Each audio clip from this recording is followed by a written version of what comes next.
Annyeonghaseyo, sekarang aku akan nge-review drama Chip In. Sebelum itu jangan lupa ya follow Twitter, Instagram aku, subscribe, like, and komen juga ya. Jangan lupa loncengnya biar update terus tentang drama Koreanya.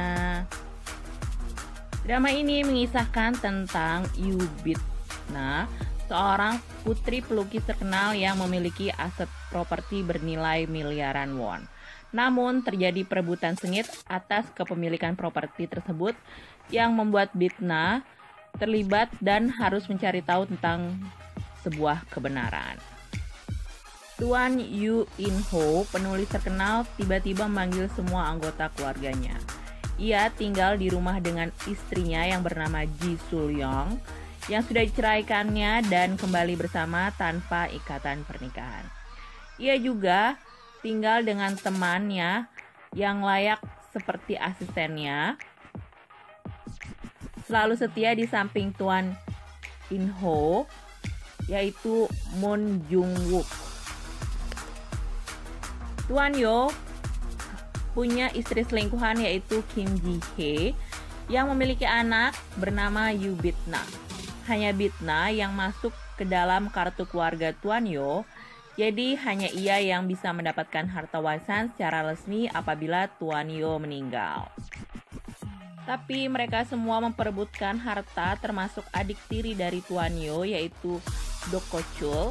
Ia adalah ayah dari satu anak yang 5 kali keluar masuk penjara karena kasus penipuan.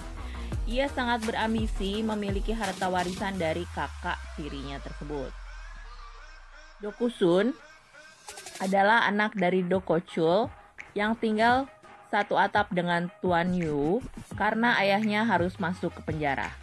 Do Ko-sun dan Bit-na seperti musuh bebuyutan, tapi akhirnya mereka bekerja sama untuk memecahkan kasus di keluarga mereka. Yoo Hae-jun, dia adalah keponakan Tuan Yoo kandung. Tuan Yoo sendiri memiliki kakak kandung yaitu ayah dari Hae-jun. Hae-jun sepertinya sangat disayangi oleh Tuan Yoo karena semua dibiayai oleh Tuan Yoo setelah ayahnya meninggal.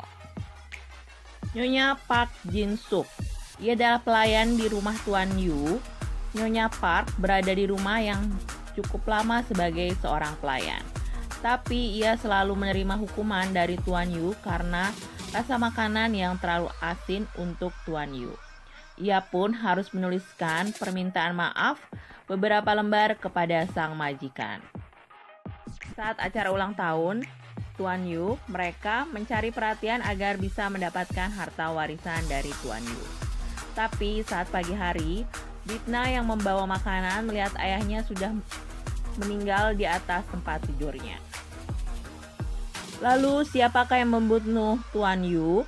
Apakah ia memang bunuh diri karena penyakitnya yang semakin memburuk? Lalu apakah Bit-na dijebak sebagai pembunuh karena ia yang pertama kali melihat sang ayah sudah tak bernyawa di kamarnya? Komentar gue sama drama ini, wah gila ini drama ya, bikin penasaran banget. Ratingnya juga cukup tinggi di Korea dan emang ceritanya tuh bagus, bikin kita penasaran siapa yang ngebunuh Tuan Yoo karena semua orang yang ada di rumah itu tuh bisa jadi pelaku. Karena alasannya satu, mereka semua pingin dapat harta warisan dari Tuan Yoo. Bahkan Bit-na yang awalnya tuh gak interested banget sama namanya harta warisan, akhirnya jadi tersangka juga dan bikin gue terus nonton kenapa kok Bit-na bisa jadi kayak gitu ya. Tapi ternyata ada dugaan lain di balik semua yang dibuat di drama ini. Pokoknya penulisnya ini emang bikin gemes banget, gak gampang ketebak, dan pemainnya sebenarnya ini gak begitu terkenal ya, tapi aktingnya bagus semua, gak ada yang miss, gak ada yang jelek deh pokoknya. Ini tuh drama yang pendek karena cuma 12 episode aja dan bener-bener gak sampai 1 jam juga, sekitar 58 menit doang. Jadi gak butuh waktu lama buat nontonnya. Cuma satu doang yang gue kenal di drama ini pemainnya tuh yang jadi Sky Castle itu, dia jadi istri selingkuhan dan punya anak Bit-na. Ini benar-benar tentang misteri pembunuhan yang emang gak ketebak.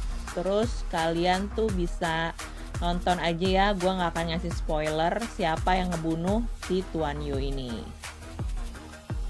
Ada satu scene yang gue suka, yaitu satu set tempat di atap, tempat Bitna sama Doksun itu jadi temenan akhirnya mereka.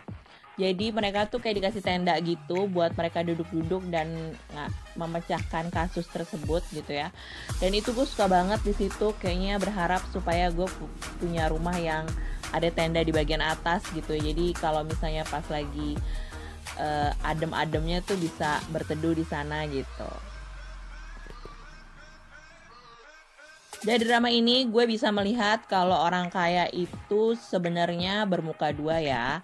Jadi kita tuh nggak tahu mana yang benar-benar baik, mana yang emang cuma topeng aja. Terus Tuan Yu yang kelihatan tua renta juga, ada rahasia juga, dan ini cukup buruk juga ternyata. Kalian mesti nonton, ini tuh bener-bener bikin kalian shock juga. Dan misterinya bagus banget karena gue nggak ketebak ternyata orang itu tuh pembunuhnya gitu. Ternyata kok sampai sejahat itu ya. Nggak nyangka banget deh pokoknya. Kalian mesti nonton drama ini. Oke guys, sekian bahasan gue tentang drama ini. Ini drama tuh cuma 12 episode. Jadi buat yang males nonton drama panjang-panjang dan pengen cepet selesai, suka sama cerita misteri, kalian mesti nonton drama ini ya. Oke guys, terima kasih yang udah nonton. Kamsahamnida, annyeonghaseyo. Sampai jumpa di review drama selanjutnya.